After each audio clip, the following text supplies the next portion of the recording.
Welcome to the Peter King Podcast. And it's the most wonderful time of the year, Peter King Podcast, because I love Thanksgiving. Favorite holiday of the year. And, of course, I love turkey. I'm going to be out in Seattle for Thanksgiving with my daughter, my other daughter, and her family. All the families will meet in Seattle. We'll enjoy it. I'll be only a few miles away from a really good football game, but on Thanksgiving night, but there's no working on Thanksgiving. There might be TV on in the background, but I don't work on Thanksgiving. I eat, and then I continue to eat. And then when that's over, I eat some more. And you'll be surprised. My favorite thing on Thanksgiving, cranberries. They must be fresh cranberries. I will not tolerate canned cranberries. I just won't do it. So, Mr. Spoiled here with his great cranberries, as you listen to this, preparing for your own Thanksgiving feast. Or if you're around the world, and I get email from everywhere, I'm sorry you don't have our Thanksgiving tradition, but just understand on Thursday, we're all going to stuff ourselves with turkey, cranberry sauce, and hopefully a nice piece of pie. So anyway, that's going to be my Thanksgiving. Happy Thanksgiving to all of the listeners, viewers, experiencers out there on the Peter King Podcast. This week, it is a jam-packed podcast. Later on in the pod, I'll be joined by Myles Simmons, my NBC sports pal and peer, and we will discuss all other things non-Kansas City, Philadelphia related. Later on in the podcast, we'll have two very interesting guests this week. One is Mike North, who's the NFL VP of broadcast planning. We're going to talk about Black Friday and the schedule and what in the world are they going to do with so many Bengals national games if the Bengals fall to earth. We'll also be joined later on by Scott Hallenbeck, the CEO of USA Football. I've just been really curious about this flag football stuff in the Olympics. And I had an interesting conversation with Scott Hallenbeck. And, it's among the most interesting things is we're not necessarily locks for gold in the Olympics in flag football, which I think is a surprise. But they'll come up later in the pod. But first, I really want to spend a few minutes talking about the Monday night game, obviously Philadelphia over Kansas City.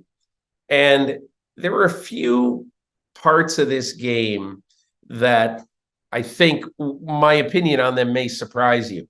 My first opinion is, even though the Kansas City Chiefs now in the last three games, offensive points have scored 9, 14, and 17.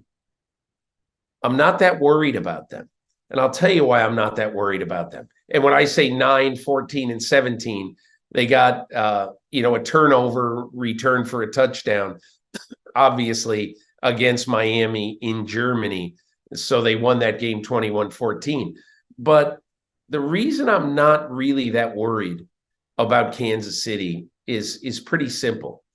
I don't think you're going to see Travis Kelce get stripped in the red zone again. I don't think you're going to see an absolutely perfect ball. And let me say this, Marquez Valdes-Scantling, that was not an easy catch. But that is a catch that any receiver on any roster in the NFL has to catch, or you're not going to be playing in the NFL. So, in other words, he laid out for it. The ball is right in his hands. You saw it, or you've seen the replay. That ball is right in his hands. Those are two touchdowns right there.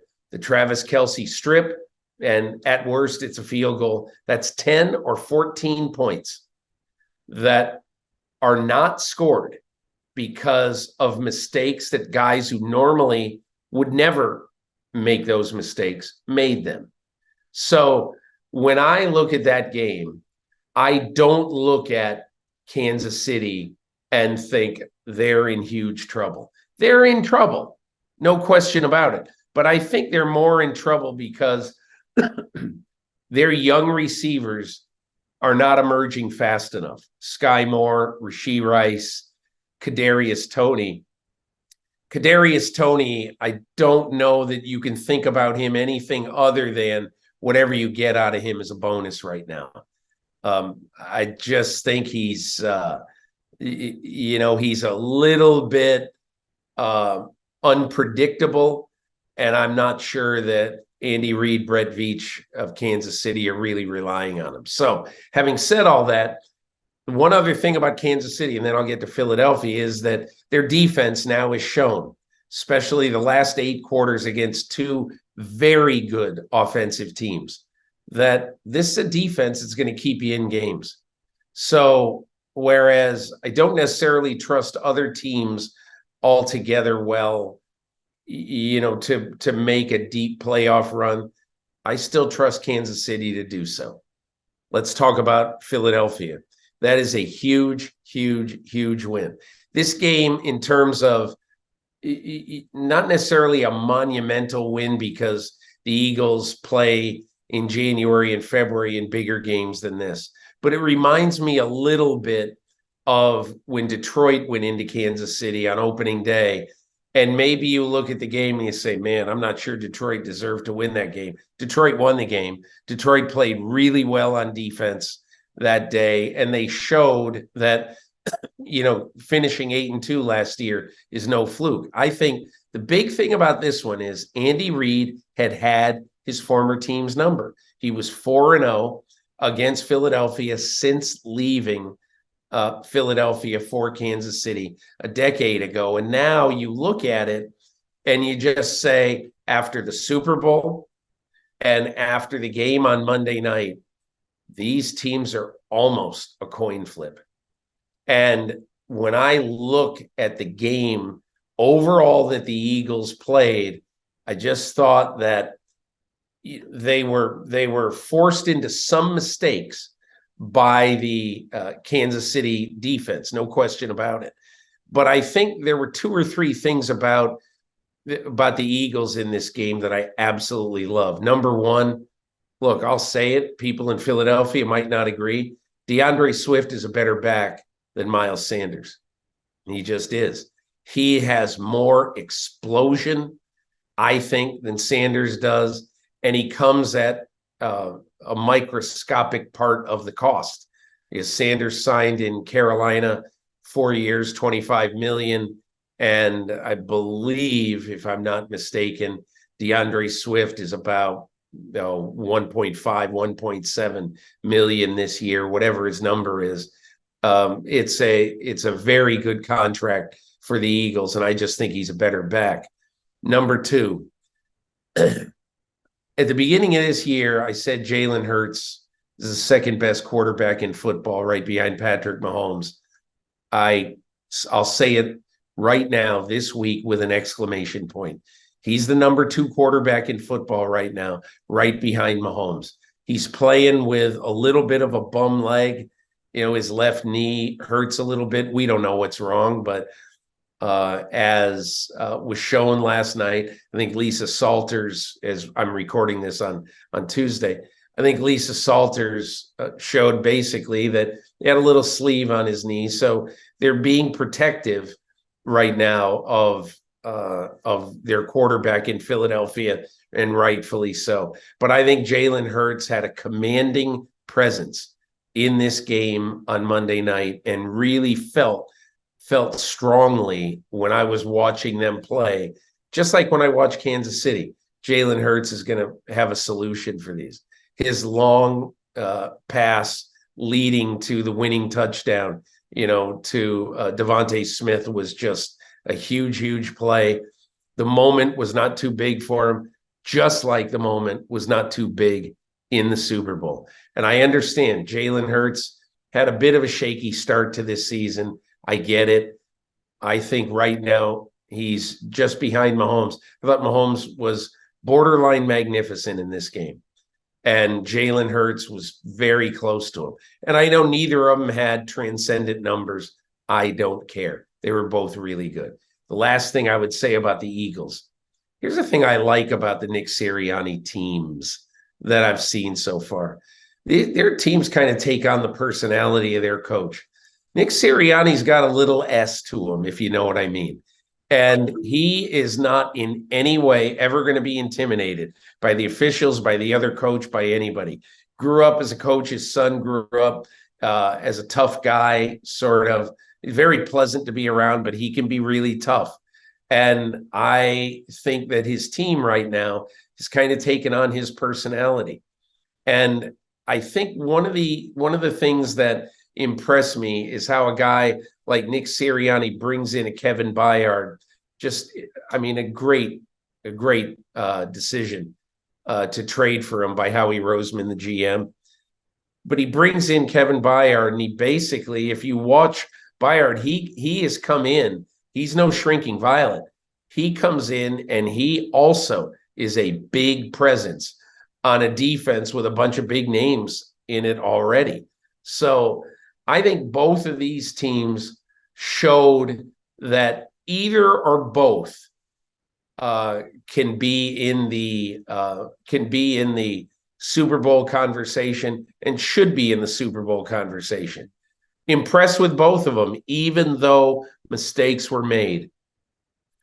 The last thing I'll say, do not panic, Kansas City. Do not. You're going to be okay. I guarantee you're going to be okay. You're going to be playing for something in late January. Not sure. I'm not saying you're going to make the Super Bowl. I don't know. But you will be competing for the Super Bowl in late January. In Philadelphia, you certainly will be too. A really interesting game Monday night, and enjoyed it a lot. So let's get to my conversation with Mike North, the NFL's Vice President of Broadcast Planning, about all things schedule and TV down the stretch of the 2023 NFL season. Back in the podcast, happy to be joined by Mike North, the NFL's Vice President of Broadcast Planning. And I've gotten to know Mike over the last few years, particularly because I'm a little bit of a schedule nerd, and I've written and talked a lot about the schedule and all that. So I thought it would be good to have Mike on this week, mainly to discuss the first ever Black Friday game. And you know, Mike, one of the things that I noted in my column this week is that it's so odd, so many things that are happening with Amazon. But when you think about it, I covered the Thursday night game. The game was twice delayed by a drone over the stadium. And I thought, first of all, you never would have nobody even heard of a drone 15 years ago. But also, nobody ever thought that a big package of games with a huge game like Cincinnati at Baltimore would be being put on by a big tech monolith and not one of the networks. And it's just, things have changed so rapidly in this world that, I'm writing sentences that 15 years ago I never would have written before. Like, Amazon is the big tech company that ships packages everywhere and also has Al Michaels in the booth to do the Ravens and the Bengals. It's just, life is a little bit weird these days in the media world. It's been an interesting journey for years, right? This wasn't just the last year or two that Amazon became an option for us. You'll remember we've tried some streaming, some over-the-top broadcasts in the past. We had Yahoo jump in there once. I think we had Verizon jump in there once. And, people don't remember, Amazon's been a Thursday night partner for years. They were part of that TriCast model where it was on broadcast and it was on NFL Network and it was on Amazon. And I think, senior leadership at our shop, the commissioner, Brian Rollap, Hans Schroeder, were encouraged by, the viewership that was coming from Amazon for the Thursday night package as part of the TriCast, and it led to this notion that maybe someday they could be, the package holder exclusively. And there was certainly some hand wringing and a lot of consternation, and it wasn't a decision made haphazardly. But I think you're seeing, the results this year. Our fans have become more accustomed. I think we've all understood now how to find Amazon, where to find Amazon. Maybe we could find it, but we'd have to help our parents find it. And now the fans are finding it, and you can see the numbers are going up. And look, there's a certain amount of serendipity to land on a game like Baltimore-Cincinnati in, mid to late season that's going to be so impactful. Obviously, the story coming out of it is the injury to Burrow, but going into it, it was about as big as we could have hoped for when we put that game on the schedule in May. So, Mike, explain for those who don't recall all of the, all of the various things that went along with making a game on a Friday on Thanksgiving weekend, which the NFL is, to the best of my knowledge, you've never had a game on Friday of Thanksgiving weekend. Sure. And I wonder if you can just run down what exactly happened to make that possible. Started during the negotiations with Amazon, as they were venturing into being a viable contender and then, a finalist for the Thursday night package. They saw that there was an opportunity to have their package extend from week 2 all the way through week 17, but they would have had to skip week 12.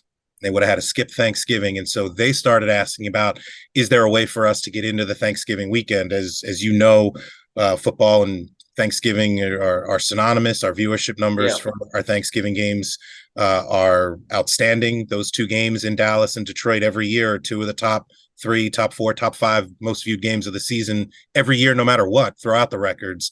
Thanksgiving and football go together. And so Amazon was looking for a way to get into that weekend if they could. Friday became a discussion point. There's certainly other sporting events on that day. It's not truly a national holiday. Some of us have to work, but a lot of us are kind of sitting around, and whether we're shopping or just sleeping off the turkey, it became an opportunity there where Amazon was interested, and we thought there was a window where, on an already pretty thin week, we've got to stretch these 16 games across now 3 games on Thursday, 1 on Friday. We're looking for the big doubleheader game Sunday afternoon, a good Sunday night, a good Monday night. Flexible scheduling would be challenging, always challenging in week 12 because of how much inventory is already allocated to other windows. So finding a game for Friday, it's got to come from somewhere, and it was going to thin out everybody else just a little, but the scheduling team felt confident to represent to the commissioner and to Brian and Hans that we could make it work. It'll be a good first test for us all, but I think the awareness is there. That's step 1. And then it's going to be, how good is the game, how impactful it is, and we'll learn from this and go from there. But the league had to pass a new rule to basically make it possible to add inventory this year, right? To add extra games on short weeks.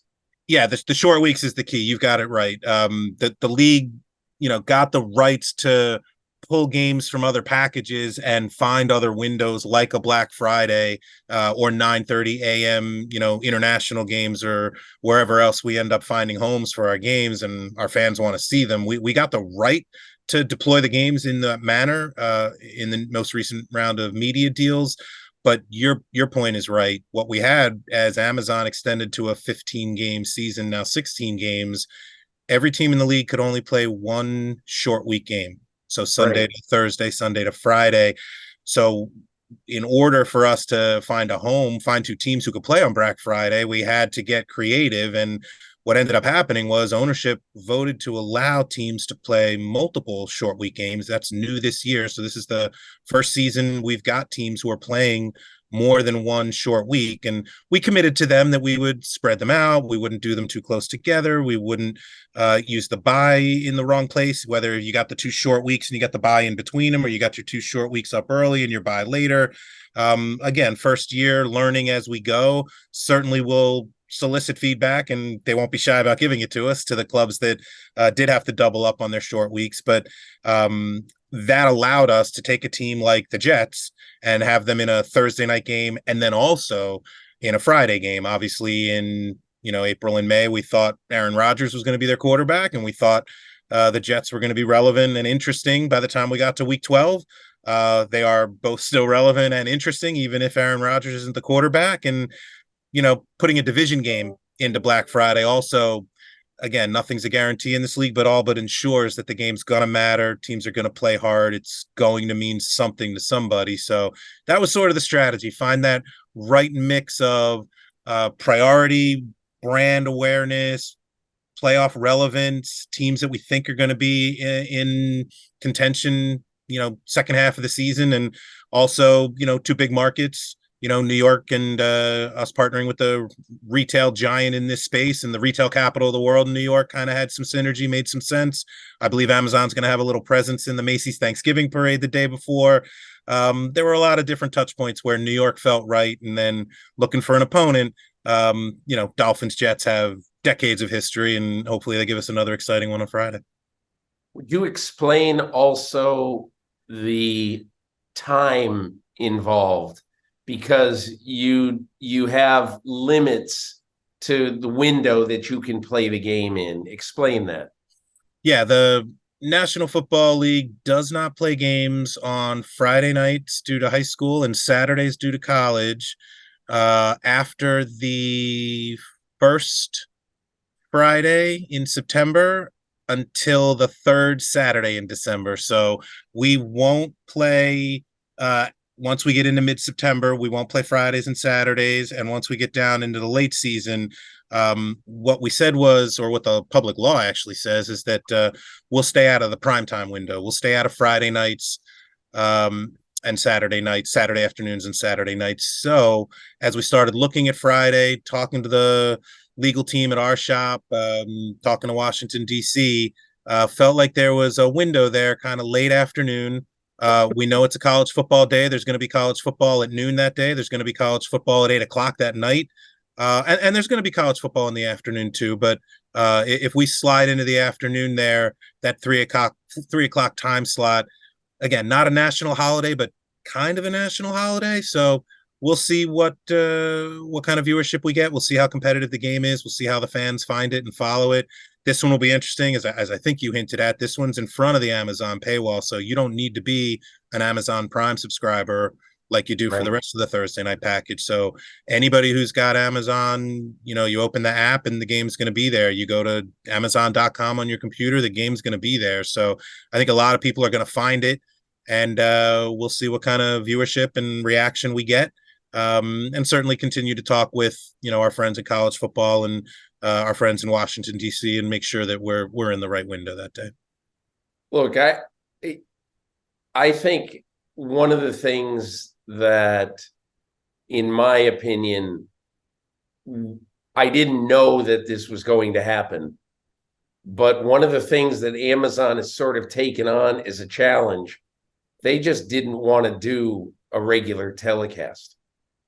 They wanted to do something now that they have established with this thing, Amazon Prime Vision. I think that's what it's called, where I wrote about this a couple of weeks ago, that, where they take on defense and they try to give you, by using artificial intelligence, who they think is going to blitz. Mm-hmm. And sometimes, and they draw a red circle around the guy. Or multiple guys. Sometimes they don't draw any red circles because they don't think anybody's going to blitz. And, in talking to Amazon, I thought it was really interesting when I asked Sam Schwartzstein, the guy behind this, and I said, basically, what do you do for an encore? And he goes, well, we're going to figure out something new to do next year. There's going to be some new kind of tech gadget to do. And I just said, that's cool. Nobody is really reinventing the wheel in television. They're all good shows, obviously, but Amazon's taken a bunch of chances, and it's kind of fun. And I don't know how you guys in the league office look at it, but what have you thought of that? I think fun is the right word. I think we're always looking to partner, with the broadcasters and try to figure out which innovation that comes next becomes, irreplaceable. I mean, you mentioned a few years ago, we never would have thought that, we'd be broadcasting games on a retail website. A few years ago, we didn't used to have Skycam, for our games, and now it's ubiquitous. A few years before that, the yellow first down line wasn't Yeah. even a thing watching NFL games, and now you can't imagine watching a game without it. So every time there's a new innovation, a new production technique that our partners want to experiment with, we've got a whole team of people led by Ani Bose and Blake Jones who talk to the partners, talk to the officiating department, our player health and safety folks, the football operations team. Can we find a way to provide our fans with a new angle, a new wrinkle, a new audio source? And I think some of this data and analytics stuff kind of slots right in there. It's not for everybody.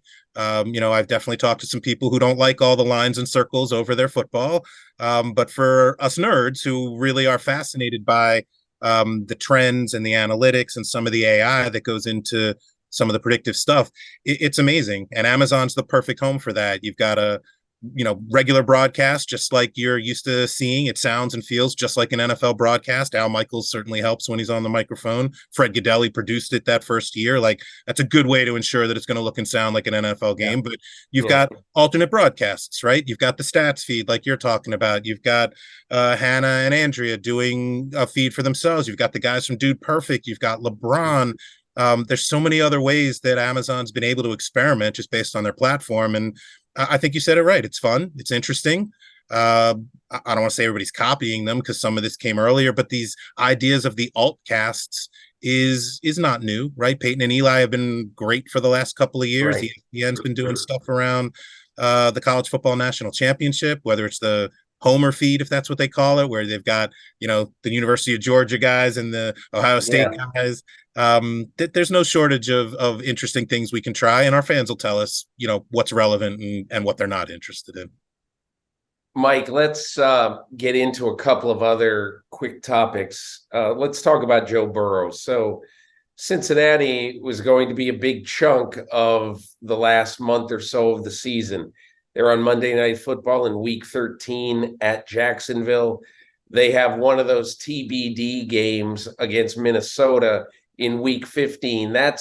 You're trying to determine which 3 games are going to be played on Saturday. Is that correct? Correct. Yeah. And you pick from a pool of how many? 5. 5. Okay. So, and then Week 16, Saturday national game at Pittsburgh. And then Week 17, they're in the doubleheader window at Kansas City, which, has been an absolutely fantastic game with Burrow dueling Mahomes. So how much does the Burrow injury hurt? And can you see any of these games being flexed? Look, that's the point of flexible scheduling. We'll see what happens. There's still a lot of football to be played, and that the Bengals aren't going to shut it down. I mean, they're still in this thing. What are they, a half a game out of the 7 seed?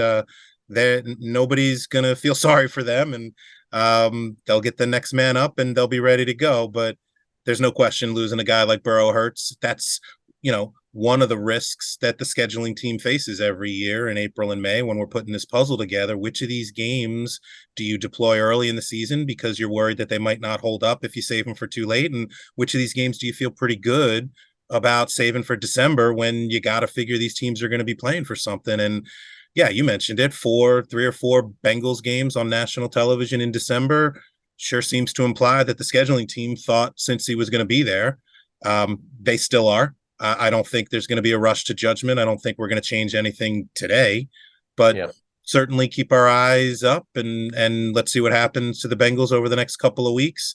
With the 18-week season and the extra playoff team now, 7 out of 16 get in. That 7 seed, if you're hovering around 500 in December, you're in it. And they're hovering around 500 in December, so they're in it. If they can get a game or two, I'm sure they're going to look at teams, like the Jets, who, lost their quarterback but didn't end the season, and the defense carried them for a while, and they're in this thing too. So Disappointing, sad for him, heartbreaking for Bengals fans, but certainly the other 15 teams in the AFC aren't going to give them any sympathy. And let's see what happens over the next couple of weeks before we write them off. Mike, you have not flexed, I believe. Have you flexed anything yet this year? We moved the Lions Buccaneers game to 425. Technically not flex, but same idea. Trying to get a game into a bigger national window. That was earlier in the season when they both got off to good starts. But no, haven't flexed for Sunday Night Football yet. Monday Night Flex officially becomes an option Thanksgiving weekend, and Thursday Night Flex officially becomes an option the following week. So have not flexed yet on Sunday night. Due in large part, I think, to the fact that we've been in the first half of the season.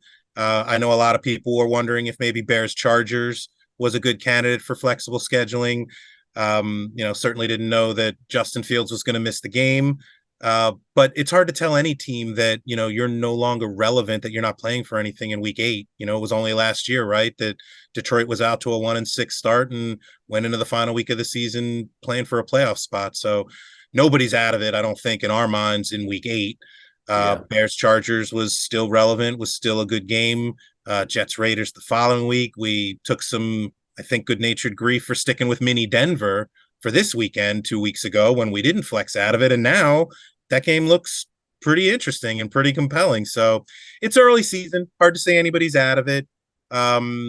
The bar for flex maybe has shifted a little. Maybe it's a little bit higher than we're used to. I think that's due in part to the fact that, we've got multiple partners now for flexible scheduling. So it's not just about solely what's best for Sunday night. It's about what's the right way to dole out these appearances for all of our teams across Sunday night, Monday night, and Thursday night.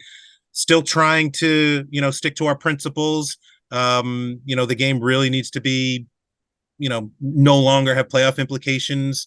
Not as compelling as we thought isn't a reason to get out of it, but no longer relevant.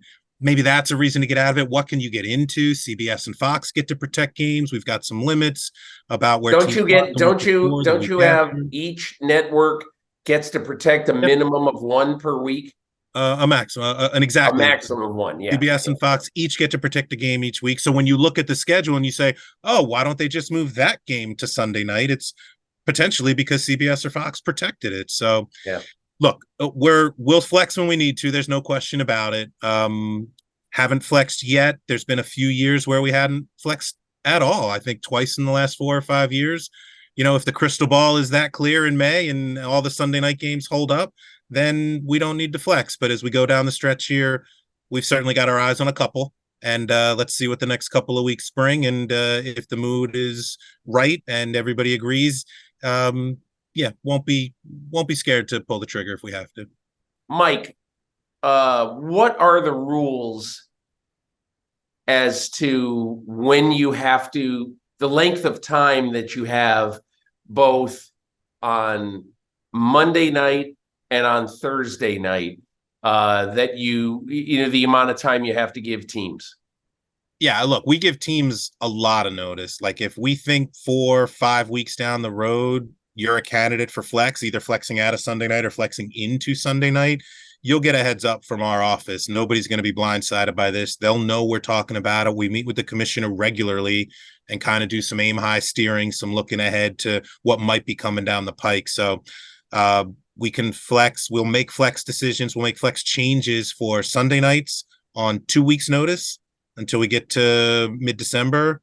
13 days, right? Yeah, 12, 13 days, exactly. Yeah. Same thing for Monday nights, 2 weeks out. So right after week 12, we'll decide on the Monday night of week 14. Right after week 13, we'll decide on the Monday night for week 15. So 2 weeks out for most Sundays, 2 weeks out for most Mondays, 4 weeks out for Thursdays, just because of the change. And then as we get into the final weeks of the season, we'll make Sunday afternoon and Sunday night changes on only 1 week notice. As you know better than anybody, when you get down to the end like that, 2 weeks out, you make a decision and then this team loses and that team wins. And suddenly the game you thought was for all the marbles now no longer has playoff implications. We don't want to be in that situation. So final 3-4 weeks of the year, we can do some Sunday changes on only 1 week's notice. So you have already determined, for instance, because you can flex on Monday night, weeks 12 through 17, right? And so you've already decided in it's week 14, New England at Pittsburgh, that stays. For Thursday night, that one stays. For Thursday night, that change would have had to have been made, 2 weeks ago. And, right. 2 weeks ago, impossible to say that, certainly Pittsburgh's going to be relevant. And, these last 2 weeks, that's a good game. That's a good game anyway. Listen, that's a good game anyway, because it's Belichick, it's the Patriots, and it's everybody loves the Steelers around the country. You're going to get an audience for a Steelers game if you put it on national TV. Or stream, whichever. So that I didn't think. Now, maybe have you already then also determined that the Chargers and the Raiders stay? That decision would need to be made after this weekend. But as we're sitting here today, I think we should expect that two teams with records right around the 500 mark playing, for a game. As we get late in the season like this, those division games, if you're hovering around 500, they almost become playoff games of their own, right? They're really kind of an elimination game. You could see getting to that week and the loser of Chargers Raiders might be out. So, I think that's all we're looking for when you put a game on the schedule in May, that by the time you get to it in December, one or both teams is playing for something. Yeah. The last thing I would ask you, I'm really curious because I went to the game in Frankfurt, Miami and Kansas City. As you know, the fervor overseas for the NFL is pretty big. But I wonder, what have you found about the 9:30 window? I believe this year you had 5 games in the 9:30 window. And I wonder, do you see the day, maybe in the next media package, that you would have literally a package of games at 9:30 in the morning? However many, because look, I think at some point you'll probably increase the number of games you play outside the United States. So who knows? Maybe there's 6 or 8 games that could be played conveniently at 9:30 in the morning Eastern time. So what do you think of that window? Yeah, look, I might challenge you when you say played conveniently. It's not convenient. It's a challenge, both for the teams going over there and obviously for the scheduling team trying to find it. But look, as a fan, I love it. I love waking up and there's football on and you go all day long. I know, 12, 14 hours is a lot to sit in front of the couch, but as a fan, I love it. As the league, like you said, has evolved its strategy around the international games, I think it stands to reason that the quality of some of those games is starting to tick up a little bit. It's no longer just, volunteers or teams that have been awarded Super Bowls or playing in temporary facilities, or however it was that Peter O'Reilly and the international team had to source home teams, designated teams for international games. Ownership voted and they passed a rule. Everybody's going to go. So, that's how you end up with a Kansas City Chiefs game over there. We're going to get a Cowboys game. We're Eagles, 49ers. We're going to have all the big brands playing international games here, rotating across all 32. And, whether by luck or by intention, some of those are going to be bigger maybe than, we've seen in the past. There's going to be ones. Look, a good example, really, honestly, is Seattle, Tampa in Germany from last year. Right. When we put that game on the schedule, Seattle was a question mark. They just traded away Russell Wilson and Tom Brady had just retired. And yet Seattle, Tampa was going to be the Germany game. Then it turns into Tom Brady unretiring and Geno Smith comeback player of the year and Seahawks relevant again. And all of a sudden that became the biggest game we've ever had overseas. The previous year, it was Packers Giants, the biggest game we've ever had overseas. This year, Miami, Kansas City. I don't know what we do for an encore next year, but certainly the more windows we have and the more teams that have to go or are willing to go, the more likely that we're going to stumble into a good one every now and then. Blind squirrel finds a nut. But it's a challenge, no question, for the schedule makers, but a fun one. And love waking up on those Sundays and right into live football. It makes a Sunday even better. I'll tell you one thing, and then I'm going to ask you one last question and let you go. So Mark Donovan, the president of the Kansas City franchise, told me the night before the game, he said, we don't want to wait 8 years. We want to come back before then. Because look, a lot of people say, oh, it's a pain in the rear end for these teams. And of course, in a football sense, Andy Reid would like to play that game at Arrowhead Stadium, obviously. But for a future of football, for the business of this franchise and for the business of the NFL, that was, I'll tell you what, that was crazy over there with the Kansas City buying outfitting a 250-foot yacht in Kansas City colors, putting their Super Bowl trophies on there, bringing Roger Goodell and Clark Hunt to be sort of guest bartenders there. It just had the feel of something exceedingly festive. And Mark Donovan, I mean, look, you're not going to have to twist Clark Hunt's arm when they have 9 home games. At some point, they're not going to want to give away a Tyreek Hill game, but you're not going to have any problem, I don't think, either 4 or 6 years down the road getting them to go again. That's one thing. But my other question is, and I should know this, but I don't, what, relatively speaking, is the difference between how many people watch that game at 9:30 in the morning on NFL Network versus would have watched that game, let's just say, at 4:25 Eastern time on a Sunday afternoon? First of all, how many people watched that game, and what do you think the rating would have been had you done it as a Sunday doubleheader game? When Kansas City volunteered, to your point, they volunteered. They were eager to go to Germany. They've got marketing rights over there. Yeah. Your point is well taken. These clubs, whether they have played over there or not, are still marketing themselves over there. They have, activations, they have shows, they have fan groups, they have jersey sales and team stores. I think this wasn't just sudden. This was Kansas City spending years cultivating an audience in Germany and then paying it off with a visit. Any opponent that Kansas City would have brought over there with them would have been a phenomenal experience. And, you and I talked about this way back when the schedule came out. We were talking about what was the right Kansas City game for kickoff. And I think folks were a little surprised that Detroit ended up in that time slot. They seem to have justified that selection. But if Detroit's in kickoff and you're still holding a Philadelphia, a Cincinnati, Buffalo in your hand, those are probably heading, to your point, to our more traditional big windows.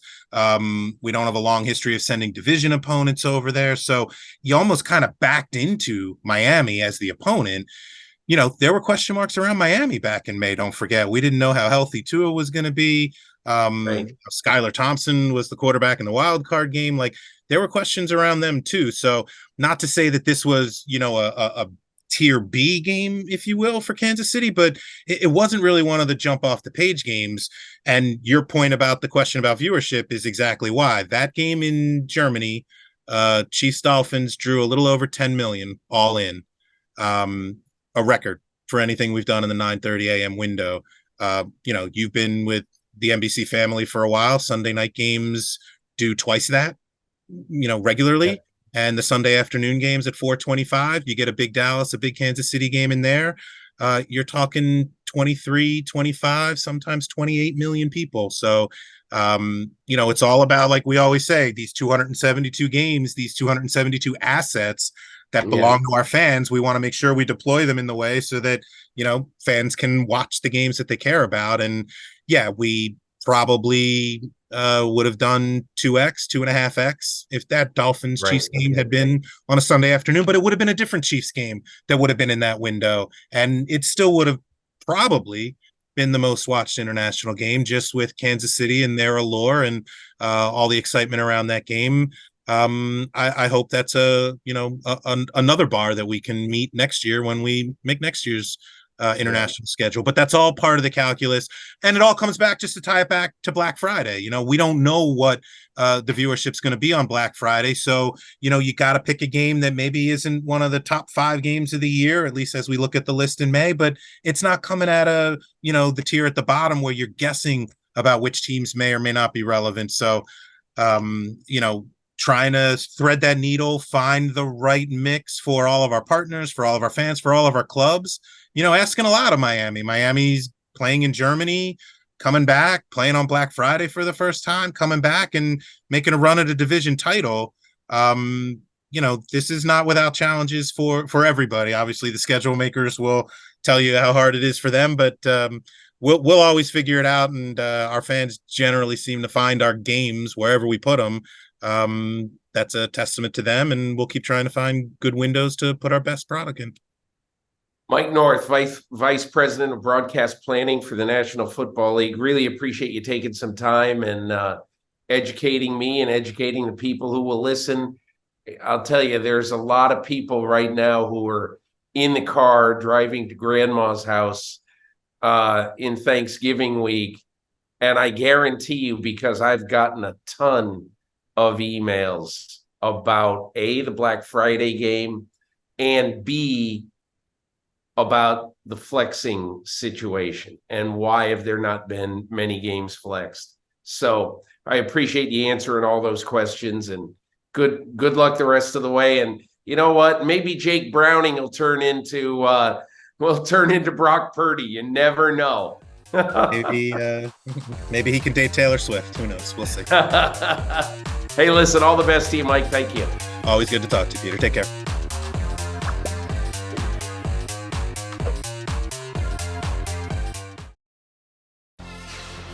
Back on the podcast, and my sincere thanks to Mike North for his for kind of leading us through not only what is going on the week of the Black Friday game, but also I kind of think it's very interesting that the NFL made a big bet on the Bengals and have them on potentially 4 times on national TV.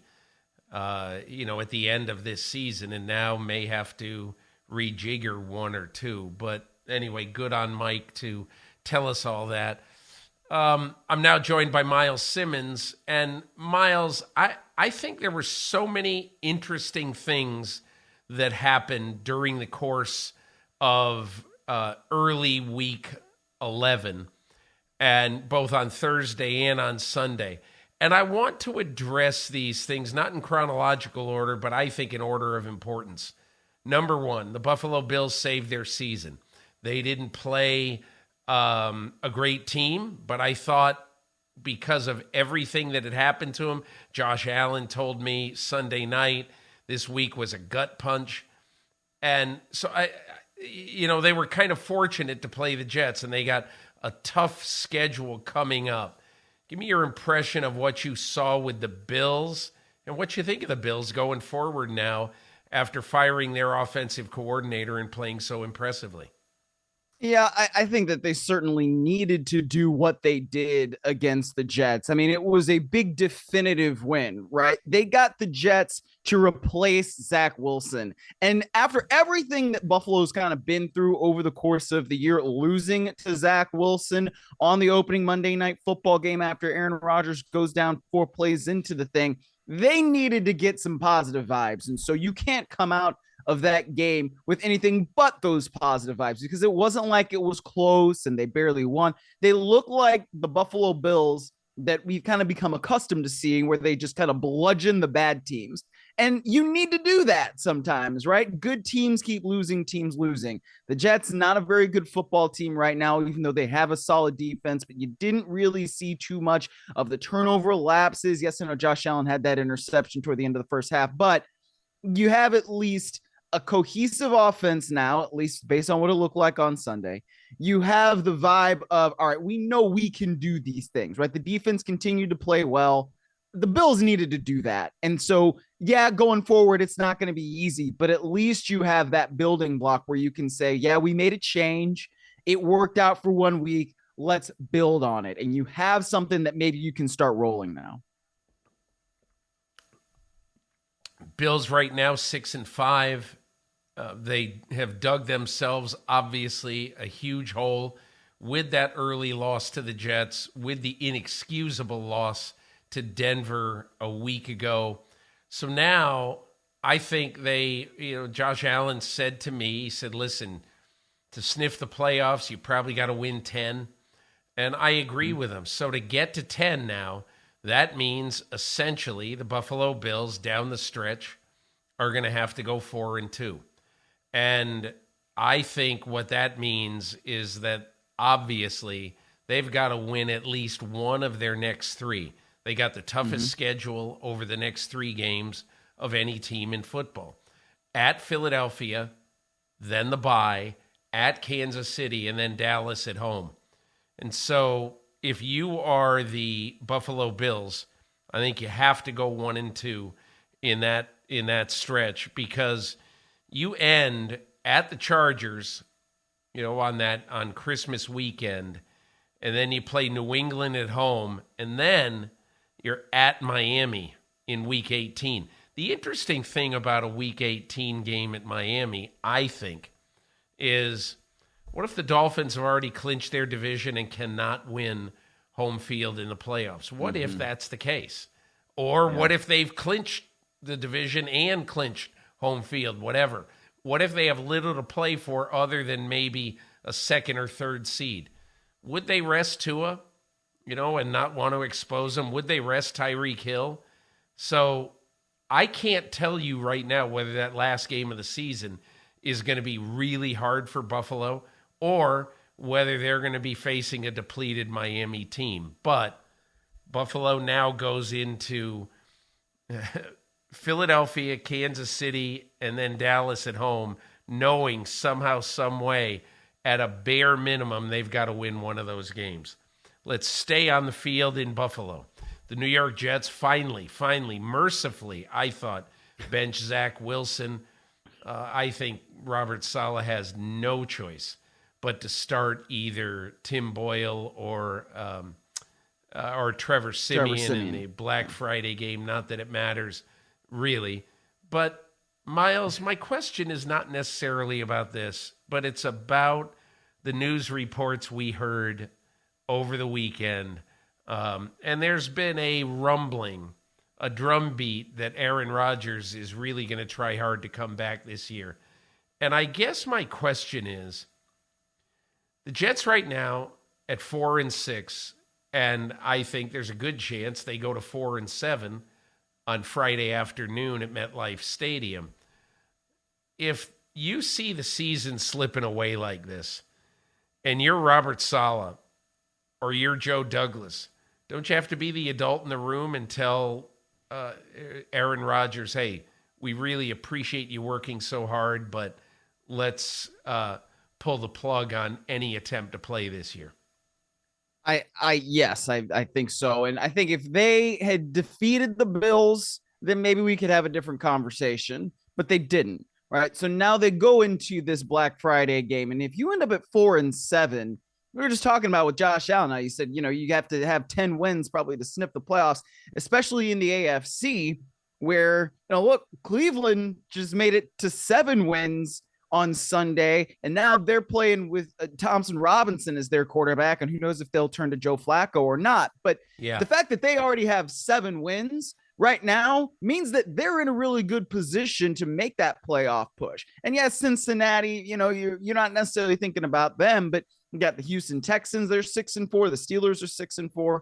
So all of that is to say, if the Jets already get to 7 losses, man, like it's going to be tough for them to really make it to the postseason. And I think because of that, despite the fact that Aaron Rodgers seems to be doing, a tremendous job of rehabbing, getting himself in a position where this could be a legitimate conversation, I think that if you've got something where your quarterback is as old as Aaron Rodgers is, I really don't know that it makes that much sense to rush him back when you want to make a championship push next year. Sometimes you just have to think about the long-term consequences.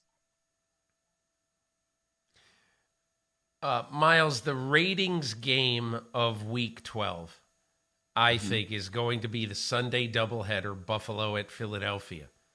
Mm-hmm. The football game of Week 12, I think, is Jacksonville at Houston. Oh, yeah. Basically for AFC South supremacy. So people look at the standings and say, well, how can you say it's for supremacy? Because even if Houston wins, they're only tied for the division lead. True. But if Houston wins, Houston would then have a series sweep against Jacksonville. So Houston would own the tiebreaker. I would argue that Houston's schedule is slightly easier down the stretch than Jacksonville's, because Jacksonville in consecutive weeks, a couple of weeks from now, is at Cleveland and then Baltimore at home. So, look, they could win both those games, but those are going to be tough games. Mm-hmm. So, who do you like in Jacksonville at Houston Sunday in Texas? No, I think I like Jacksonville, and it's early in the week, and I don't know if it's just because of the way that Jacksonville sort of rebounded, when they played Tennessee on Sunday, and they certainly needed a big rebound after that big loss that they had to the 49ers. But I think going into this game, maybe you see some things where CJ Stroud, who threw a few picks in that game on Sunday, you start to pick up some stuff on film, where you can feel a little bit good about yourself. And I just like the way that Doug Peterson and Trevor Lawrence almost always seem to be on the same page. Now, Trevor Lawrence is also a guy who will turn it over in spots and at points, and I think that there needs to be a little bit more consistency. But I guess I just like the guy who's been in the league a little bit longer against CJ Stroud, who is starting to look a little bit like a rookie more than he has over the course of the regular season, Peter, if that makes sense. I would take Houston at home, but if Jacksonville airs it out the way that Doug Peterson and offensive coordinator Press Taylor did on Sunday against Tennessee, I might rethink my position. But I kind of like Houston in that game, playing at home, rallying. They're very, very interesting team right now. Mm-hmm. I want to get to a game that in an ideal world we probably would never talk about, and that's Giants at Commanders. The reason, I think there's two things. I mean, first of all, it's such a cool story that Tommy DeVito won this game. He's a guy who grew up 11 miles from Giants Stadium, who is in the same town, Cedar Grove, New Jersey, that, I coached and watched 50 softball games when I lived in New Jersey, and my daughter played, and Cedar Grove and our town, Montclair, were big rivals in high school softball. So I know everything about Cedar Grove. I know the restaurants. It's a cool spot. It's very, very Jersey, and Tommy DeVito is very, very Jersey, and it's cool. But let's not necessarily for the cool story, but let's look for the real story coming out of this game. And that is, I don't see how Ron Rivera has much of a chance to keep his job now.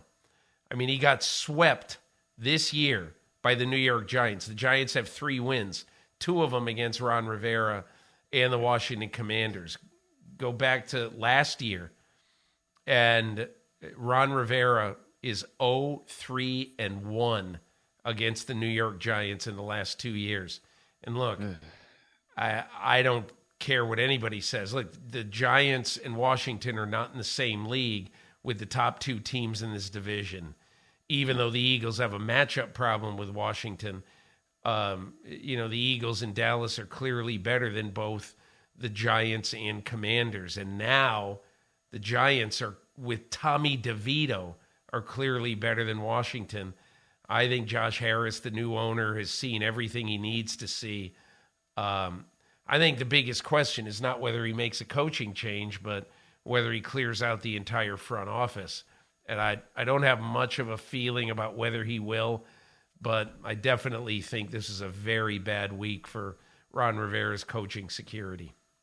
It's certainly, and they've got the short week with the game against the Cowboys on Thursday, but maybe when you said the biggest question is not if he's going to move on from Harris, going to move on from Ron Rivera, but if he'll move on from the entire front office. I mean, I think the bigger question is when it happens, right? And so because they have the short week this week, we call it Black Friday. It may not just be because of the shopping prices, right? I mean, I think that that's something that we should keep an eye on. You never know. From the nation's capital, if the Commanders go out and they play poorly and they lose to the Cowboys. And I think, Irvin Magic Johnson, the limited partner in Josh Harris's group, tweets yesterday after the game, "Wow, my Washington Commanders turned the ball over 6 times today and gave the Giants 24 points off turnovers. We lost 31-19. I mean, I know Magic Johnson is not the most eloquent tweeter, but I think when you get that from Magic Johnson on Twitter, like that kind of encapsulates everything that's going wrong with the Commanders. And then also you get the fact that the showers were working after the game. So, stinker on the field, stinker off the field, I guess. Yeah, as I said in my column, the Commanders had to go commando after that game. Let's go to one other game yesterday, Sunday. We are recording this on Monday, but you're probably listening to it on Tuesday or Wednesday, so I don't want to say yesterday. But one game that really fascinated me for a couple of reasons was Detroit-Chicago. Detroit comes back with 17 points in the last 4 minutes to win this game. I was so impressed as I wrote my column. I wrote the lead to my column on Jared Goff. So impressed with Goff, his approach, and his attitude, everything, and how he just had this attitude, taking the ball with 4 minutes to go, needing 2 touchdowns. We got enough time. We're going to do this. We're going to be fine. I'm not going to worry about what happened in the first 55 minutes of this game. I know it's easy to say that, but you could tell I watched the last 5 minutes of this game. Jared Goff, in the immortal words of Stuart Scott, was as cool as the other side of the pillow. And that's what you want your quarterback to be. And I really appreciated that. But on the other hand, I didn't hate what I saw to Justin Fields at all. Justin Fields had a quarterback rating of right around 100, and he ran for 100 yards. I mean, how many times has that ever happened in NFL history? I don't know. Not many. But I think Justin Fields, look, last week Ryan Poles and Matt Eberflus basically let it be known that we think Justin Fields is our quarterback of the future. And a lot of people just said, oh, they're just saying that. Maybe they are. But I can just tell you this right now, watching Justin Fields throw a dart strike touchdown to DJ Moore. I mean, I don't know that I want to go out right now and change quarterbacks when we're not sure that Justin Fields is not going to be really good somewhere. And I know Bears fans have already totally given up. We're done with Fields. He's gone. Bring in the next victim. But at some point, you've got to stick with a quarterback. You've got to dedicate yourself to him. I like Justin Fields. I think he's pretty good. Now, if you fall madly in love with Caleb Williams or one of the young guys in this draft, maybe you fall in love with them and maybe you make a change. But I believe that Justin Fields has a chance, coached the right way with the right supporting cast, to be a well above average NFL quarterback. He could be. I don't know if he's going to make it there. I don't know if he's going to make it there under this particular coaching staff either. It's interesting because when you lose a game as the Chicago Bears did, and it's not the first time they lost a game like that this year, I think you got to start thinking about kind of everything from a global perspective. And is this working? Is what we're doing working? Now, Detroit's a good team, and that's obvious. And, their results speak for themselves that way. But I think you really do need the rest of this season to evaluate Justin Fields, first of all, and what he's going to potentially be. But also, the coaching staff with Matt Eberflus and everybody else that's there, I think you really need to take a look at what they're doing. Is it working? What do they do well? And then you assess that. Because look, this is a team that is likely, let's say, going to have the number one overall pick because the Carolina Panthers are awful. Right? And they are the only one-win team in the National Football League. And I don't know, no matter who's calling the offensive plays, how they're going to be able to get themselves out of that right now, just based on what they've done and what their results are. And of course, because the Bears have that pick, that means that they're going to have to make another big decision in the coming offseason as to whether or not they want to keep Justin Fields or move on and get one of these guys that's going to be coming out at the top of the draft. It's going to be a fascinating decision, but I do think you should take, if you're the Bears, the rest of this season to truly evaluate what's going on and what the future can be. And that's not, it's one of those things where, we can come to the conclusion with Ron Rivera, right? But I really do think you need these last however many games, 6-7 games for the Bears.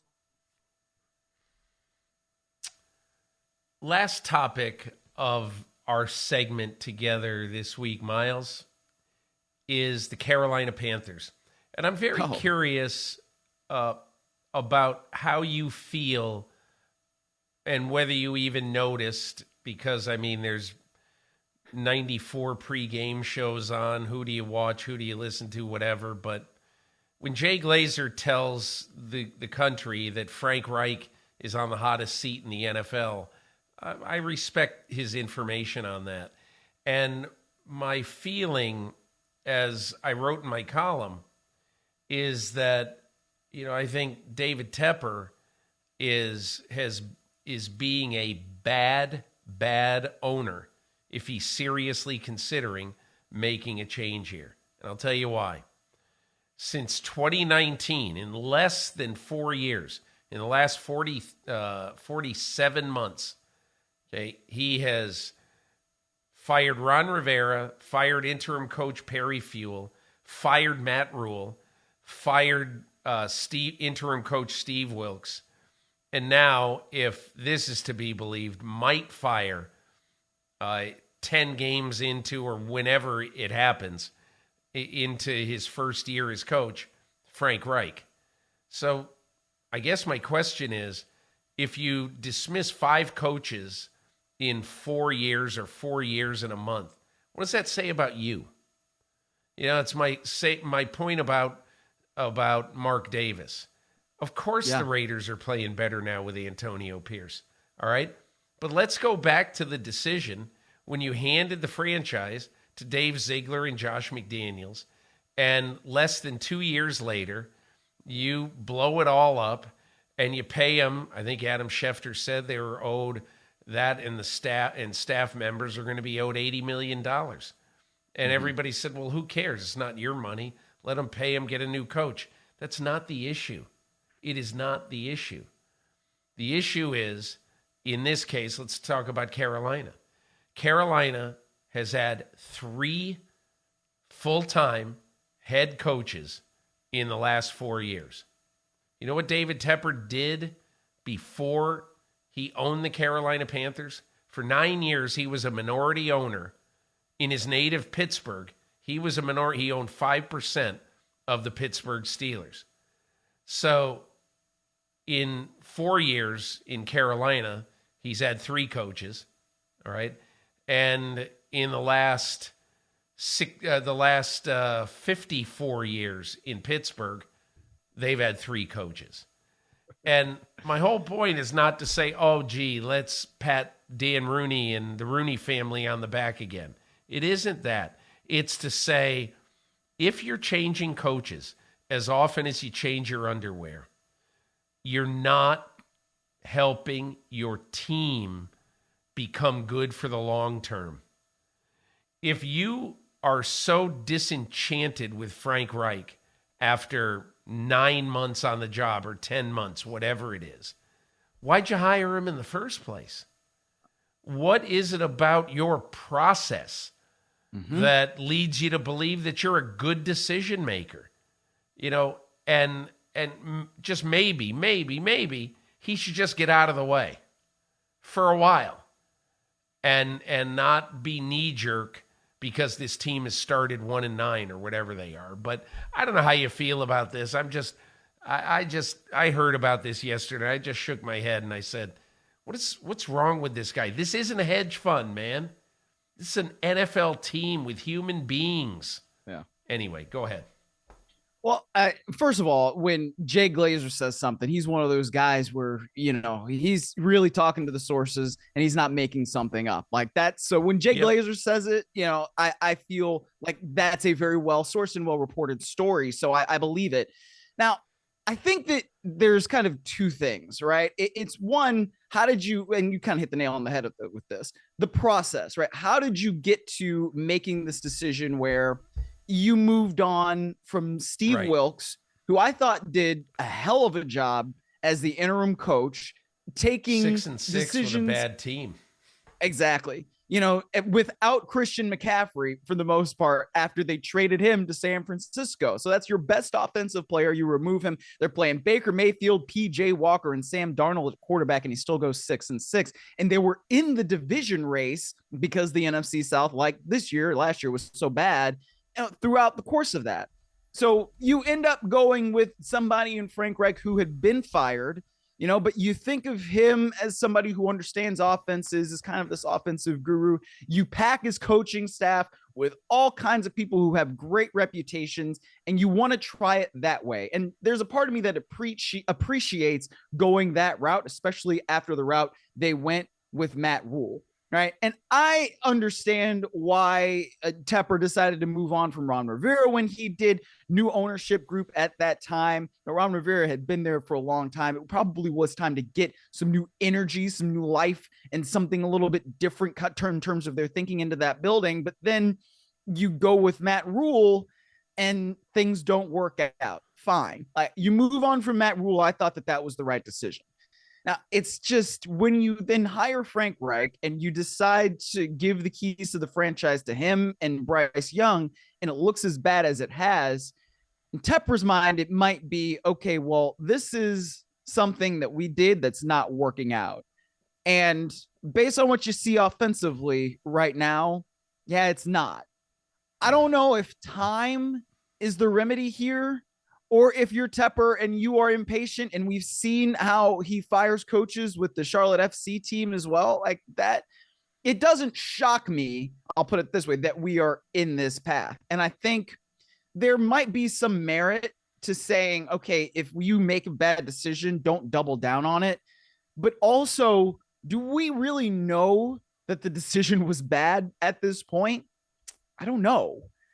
I think we don't. If you go into next year and then it continues to look this poorly, then maybe you could say, well, yeah, we should have cut bait, when we had the chance after one season. Maybe not. I don't know. But I think it's just, there's a lot there that you have to look at and evaluate and say, okay, is this working or is it not? And this is another one where I think it would be valuable to have the full season as evidence, as opposed to, just a few months. I think that it would behoove the Panthers to go through this season, see if they can make some sort of late season push where you understand the improvement, and then head into the offseason. And if they have one win after 18 weeks, I wouldn't be surprised if Tepper decides to move on. I really wouldn't. And I think that there can be some justification in that. But I do think that at this point, it's best to, suppress that voice inside. If you're David Tepper, that's saying, this is ridiculous. This is ridiculous. We only have one win. I can't believe this. I can't believe it. Sometimes you just got to be a little bit more patient. My biggest problem with all this is that, okay, let's say they go 1-16 or 2-15, whatever it is. I just keep coming back to it. Okay. All right. So now you're going to start the process all over again. All right. You're going to get, I guess, a new general manager, new head coach. I don't know what he's going to do, but whatever he does, tell me the process that is going to lead you to make a better decision than you made with Matt Rule or Frank Reich? Tell me. Yes. Tell me what it is.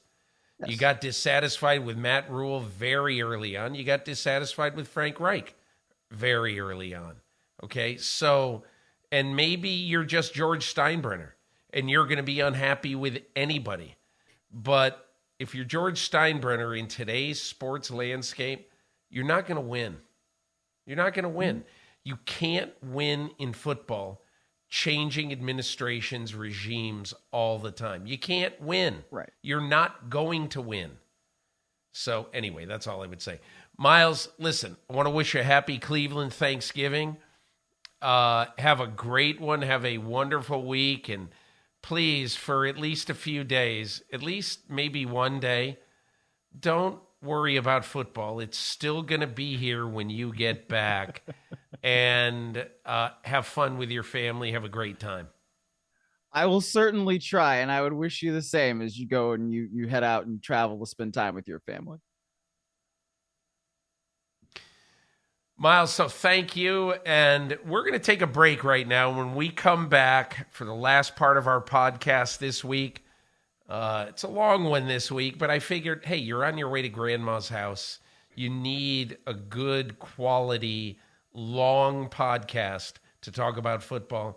I'm going to come back with Scott Hallenbeck, the CEO and executive director of USA Football, because recently we saw that the Olympics were now going to be hosting flag football, both men and women. I was kind of, flag football in the Olympics? Come on, stop it. And I still might feel that way a little bit, but it's interesting. And there are a lot more people playing flag football around the world than I knew. And some of them are beating the United States at it. So anyway, we're going to get into it with Scott Hallenbeck right after our break. This is the Peter King Podcast.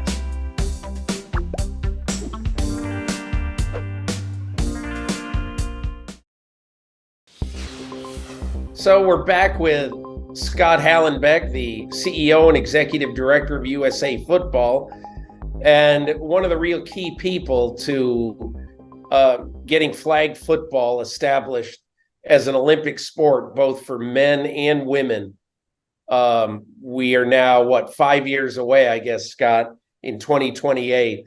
So, Scott, I'll lead off with that. I'm not the biggest flag football advocate. I think it's a great game. I'm happy that so many people are doing it. I've learned a lot about especially girls playing flag now and how much they love it. And, I had a long talk with Rich McKay of the Atlanta Falcons in training camp this year. And he talked a lot about all the schools in Georgia that are playing and the fact that the 3 levels of championship in that state tournament, they were all going to have their championship game at their stadium, Mercedes-Benz Stadium, and how excited they were about that. So, Scott, I guess I'll start by saying, what do you think was the key to making this, to getting it over the goal line and making it an Olympic sport? Well, so first of all, as you probably know, every sport has an international federation. So the most obvious would be FIFA for soccer or FIBA for basketball, et cetera. And ours is what we call IFAF, International Federation of American Football, some 70 members around the world. We do tackle and flag. We have women's tackle world championships, men's tackle world championships. We have men's and women's flag world championships. So frankly, we were focused on both in our discussions with the International Olympic Committee for years and years and years. It really was around the 2018, 2019 period where we started to, ask some very direct questions. And does the IOC believe that tackle has a real chance in the Olympics? And long story short, it came down mostly to the challenges around their 10,500 athlete cap. And so the idea of 45 athletes on the men's side, 45 athletes on the women's side, times at least 8 countries, became just untenable in terms of the potential impact. So again, like you've seen with rugby, they're traditionally 15s. They had to go to 7s to get in the Olympics. You've probably seen with lacrosse, traditionally 10s are going to go with 6s. So long story short is we realized that the better option, the viable option, was flag. And so we asked the simple question. There was interest in that. We then started having conversations with the likes of the NFL and a bunch of other stakeholders. And long story short is that had traction. So, and then you already mentioned it, when the floodgates opened, and actually great to hear about Rich McKay and the Falcons. I mean, they were true leaders in this. And really the NFL clubs have been, really since that time, leaders to push now 8 states that have girls flag as a varsity sport. I just never seen in all my years working in sport and, a multitude of different sports, even working for the Olympic Committee. I've never seen a sport or a discipline of a sport scale as fast as this on the girls' side. So there was any number of stakeholders, any number of discussions that happened, but in the end, it was you have a real chance with flag, not as likely with tackle. And so an international federation's primary function, again, as you probably know, is to be in the Olympics. You want to be at the highest level, and that was our best chance in football. And the stars started to align, over a number of years. How big of a deal is it that the Olympics are in LA, and if they were in, pick a country, Moscow, Beijing, or pick a city, Moscow, Beijing, Sydney, whatever, how much did having the games in the United States push this? No question, absolutely paramount that the opportunity to start football in the Olympics likely wouldn't happen if it wasn't in the US and probably particularly LA. Again, you probably know this, but I'll use Japan and Tokyo as an example in 2020. So the IOC purposely set a strategy in motion years and years ago, where they invite the country and the local organizing committee to identify the invitational or demonstration sports that they would like to see added to the program. And it's exactly what you probably would expect. They want there to be, more ticket sales, more people in stadiums, right. Ultimately more eyeballs in broadcast. There clearly is a purpose behind it, but one that seems to really work well. So in Tokyo, they added baseball, an incredibly popular sport that wasn't in the Olympics at the time. So hence we had the opportunity, or LA 28 had the opportunity with the IOC to add, lacrosse, a very popular sport in the US, obviously flag football now, an incredibly fast growing popular sport, et cetera, the rest. But that's really, so yes, you are exactly right. No question is that a critical piece to this overall success of getting flag in the games. I'm curious, do you think that this is going to be permanent? How does the IOC examine this after, say, one Olympic Games and say we want to continue or we're not going to continue it? What has to happen for flag football to be a permanent Olympic sport? So we're in the process of I'll use the term onboarding with the IOC as well as LA 28, as well as USA Football specifically with the U.S. Olympic and Paralympic Committee. So we're working through that process. That said, and without knowing the exact details, my assumption and expectation is, again, probably what you'd expect. Does the sport have interest? Does it drive ticket sales? Is there fandom going on around the sport? Is it appealing on NBC and broadcast?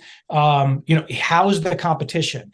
Things that are critical to the IOC are competitive balance, inclusiveness.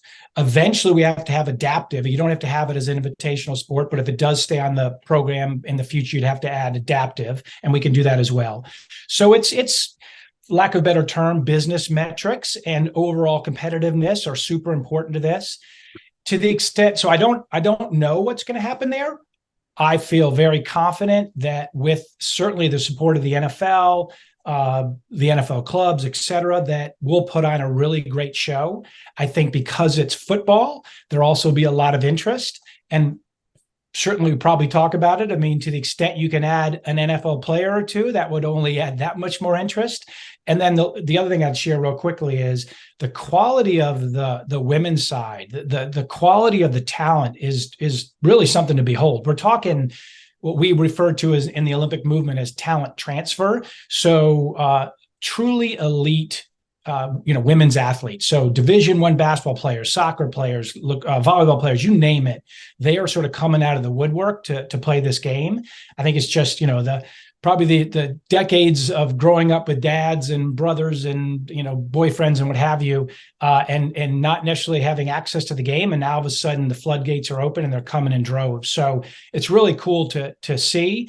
But ultimately, the fact the next games is in Brisbane, Australia, I think also gives us an opportunity. If it was in, any number of other places, we probably wouldn't have as much of a chance. So certainly the ball's in our court, so to speak, with putting on the best possible, I'll just call it performance overall, again, in both business and competitive metrics.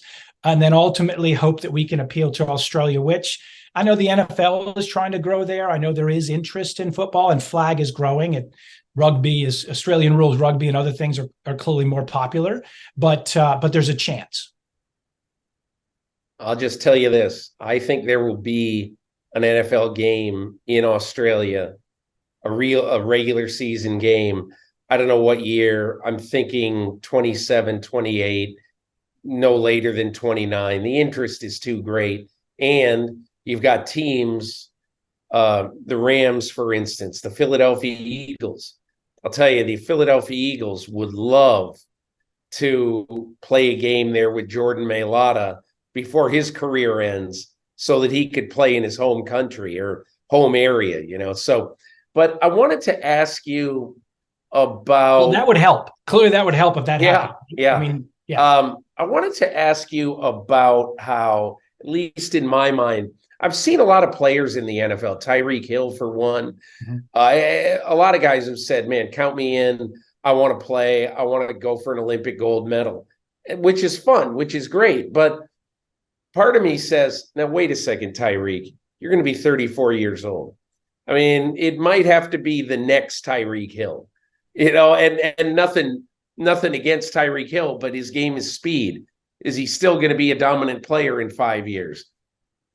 Science, health, nature says maybe not. But I was thinking, just as you were talking about what really maybe not has to happen, but the best thing that could happen is to get, let's just say for the sake of argument, Patrick Mahomes to be the quarterback, or, a player or two who, and I don't even know that we can predict who it would be right now, Scott. Right. Because you're not going to pick it till at least 26 or 27, probably 27. And you just don't know who's going to be great then. That's 4 years down the road. But how important is it, and how will you attempt to get NFL players involved in this venture? Well, first of all, again, the business side of this has to work itself out, like the NBA, right? The NFL and the NFL Players Association have to work it out in terms of the CBA. Then you probably have to address it with the owners. I mean, I would never speak for them. I know there's a lot of interest. I was having meetings at the last owners meeting, and there clearly was a lot of interest and discussion, to your point. But I think a lot of things have to get sorted out. That said, would it be exciting? Are there opportunities? Unequivocally, you're again 100% right. First of all, USA Football, like any other governing body, has to define the player selection process and get it approved by the U.S. Olympic and Paralympic Committee. Has to be transparent, fully published on our website and everywhere. Everyone knows exactly what that process is. In a perfect world, and we're not there yet, we would want to be at least a year, if not ideally 2, in advance. This is a different game. There's no question about it. For what it's worth, real quick, I saw an interview just recently with Steve Young talking about coaching his daughters. And of course, they would ask him about if you could coach and or play today, who would you want with you? And it really is about the Tariq Hills that are that quick, dips and spins, things like that. You got to be incredibly accurate. Those guys have been certainly, and have the potential to be that kind of a quarterback. But it's a different game. My point being, it would take time. There's no way that even as talented as certainly NFL players are, that you could just sort of come over a month in advance and play. Again, the timing, it's right before the season would start, right? Or training camp would start. So there's any number of factors. All of that is simply to say there's a lot of enthusiasm, a lot of interest. Certainly former players, recently retired players would be a natural option.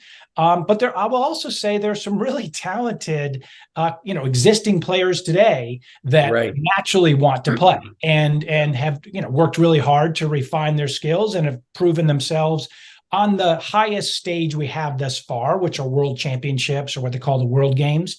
This would be another level, and all 70 countries have to work to continue to improve the quality of our athlete pools. But the bottom line is NFL players, both domestically, but sort of to your point about these other countries, internationally would add a really exciting dimension to this. So as long as there's proper lead time, proper development, process, we call it high performance development, all of that would need to be in place. And the good news is these conversations are in fact happening. We're literally having these kinds of conversations with the NFL already about how could we make this work. Scott, what also interests me is that I'm sure that the average person who just saw the news about flag football being an Olympic sport probably just assumes, well, let's chalk up the gold for the USA in both men's and women's. But I found this out over in Germany recently, going over for the NFL game. There's a lot of people in a lot of countries who are good at this game and who have devoted a lot of time to this game. So give me, let's say, give me three good challengers to the United States on both the men's and the women's side. Who's good out there right now? Yeah, women's, no question, Mexico. I mean, in the World Games, they beat the women's team for the gold medal. The Italian men. They beat our women's team. They beat our women's team. Yeah, absolutely. We came back and just beat them this past summer in the Continentals, and we have the World Championships next summer. But it is always super competitive, right down to the wire. Just two really talented teams and programs overall. And to your point, the feeder system and the future athletes here are only going to continue to get better. Panama is another one. Brazil is another one on the women's side. How did Panama get good in women's football? They literally draw these incredible, again, they had former Olympic volleyball players and soccer players on their team. They have to learn the sport. What would probably interest the followers is the fact that it two things. One, sort of the teams follow the culture. So often, Japan as an example, super disciplined, super well coached. Not always as big, but in this game, or at least in the tackle side and the flag side, super fast, quick, very accurate, just well coached.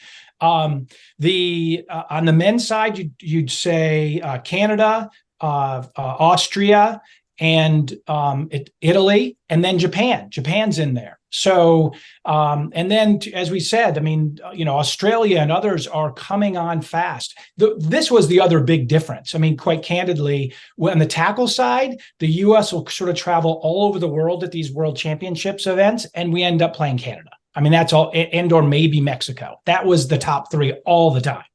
This, we're already seeing not only dramatic increases in the number of countries and the number of teams on the men's and women's side that are attending our world championships, like more than doubling each time.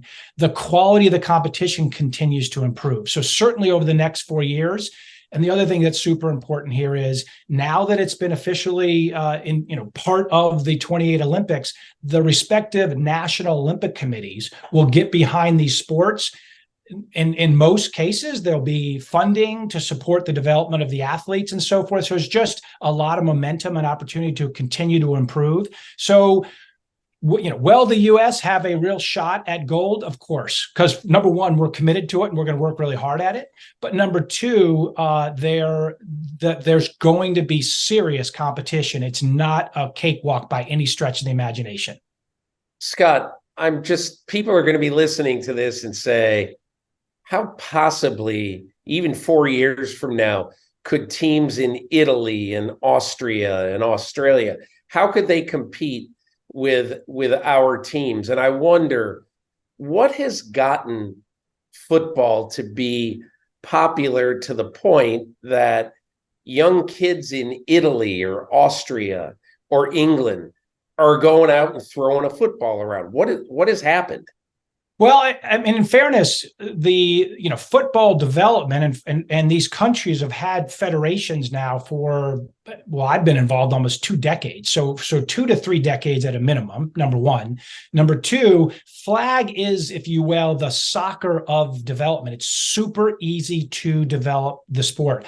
We're talking about a 50-yard field, which is just, you could argue, just an open, space of grass, any field, 2 10-yard end zones by 25 yards wide. So it's a relatively small patch of grass, if you will, that you can play on. All you need is a football, like a soccer ball. And you could argue, you can play touch just to get started. You can add, socks to be flags. It's super inexpensive, super easy. You do have to teach quarterback play. That is probably the biggest challenge, frankly, is teaching that properly. And that's something that's already starting. We're having more and more people contact us, former collegiate quarterbacks and others saying, how can we help you grow this, particularly on the women's side? There's just a lot of excitement around that. But that's an opportunity. But the other one that I should mention, again, not unlike hockey or basketball, American athletes that have dual citizenship will go play. In fact, the quarterback for Italy was a Division II quarterback in our country that had dual citizenship. So you're allowed to obviously play for your other your other country. That will likely expand, especially with the likes of the NFL Academy program and a lot of universities now out recruiting international tackle football players that will absolutely want to play and represent their country. So the combination of the Olympics, the growing interest in international football players, mostly tackle, dual citizenship, sort of all of those are factors to see this grow. Granted, 4 years might sound like a lot to some people, doesn't sound like a lot at all to me, but you will see definite improvement in the quality of both men's and women's athletes. I just have one last thing. When I think of being an employee of NBC and knowing how much they value the Olympics, when I think of NBC coming into a meeting with you, I think they're going to say, hey, listen, we want to get a great team out there, but let's try to convince Mahomes to play. I don't know that it would take a lot of arm twisting. I think he would love doing it.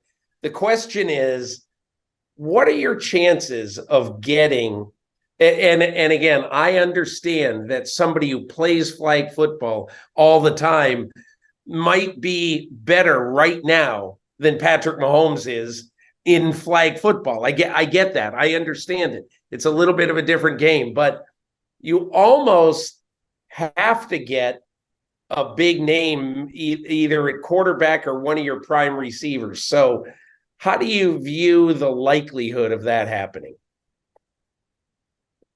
Well, so there are a lot of steps that have to and things that have to fall in place for that opportunity to present itself. But again, we'd have to start with a very strict player selection process, which would more than welcome and be open to such players. They'd have to be willing to work with us in the offseason and really develop. But the fact of the matter is, my personal opinion, now I just give you that, is I would love to see what I'll call a blended team. I just think it would be great in so many ways. I would also share that, I share this all the time, again, having both worked at the U.S. Olympic Committee, been around it, I'll age myself. I was involved actually with the Olympic Committee way back in '92 when the first ever true dream team happened in Barcelona. So I was there. I had appreciation for it.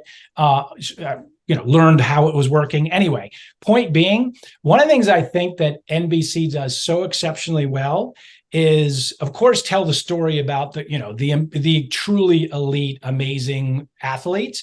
But when they tell the stories about, the curling guy who's from Wisconsin, and you're like, I would never in a million years pay any attention to the curling guy from Wisconsin if it wasn't for NBC telling me who this person is.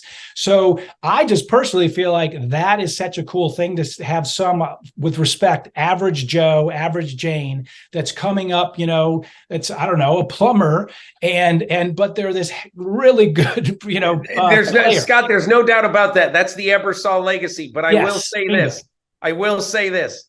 To get ratings, you got to get them a Mahomes. That's all fair. I'm saying. That's fair. I get it. And who knows? You're not the first to suggest that, but I hear you loud and clear. Scott Hallenbeck, CEO, Executive Director of USA Football. I really appreciate you joining me on the podcast, and I'm glad you educated me a little bit. I've been a little bit of a negative guy not negative guy on flag football, but a negative guy on flag football in the Olympics. And now I'm starting to think this might be a good competitive sport in LA 5 years from now. I believe you. I believe it will be, but I appreciate it. And thanks a lot for having me on. So my thanks to everyone, all of you, as well as Myles Simmons for helping out this week and every week. My thanks to Mike North of the NFL, of Scott Hallenbeck of USA Football, for really bringing you sort of a diverse podcast this week with a lot of different points of view. Hope you enjoyed it. And really, I honestly wanted to make a little bit of a longer podcast this week because I figure that you're probably just holed up in some airport anyway somewhere, or you're on the road, or you're hanging around, you're walking the dog in Prospect Park in Brooklyn. Maybe I just ran into you a little while ago. But anyway, I just wanted you to be able to enjoy the mellifluous tones of me, Myles, and our guest this week. We will be back next week, post-Thanksgiving, still eating leftovers, and bringing you another episode of the Peter King Podcast. Have a wonderful Thanksgiving, everyone.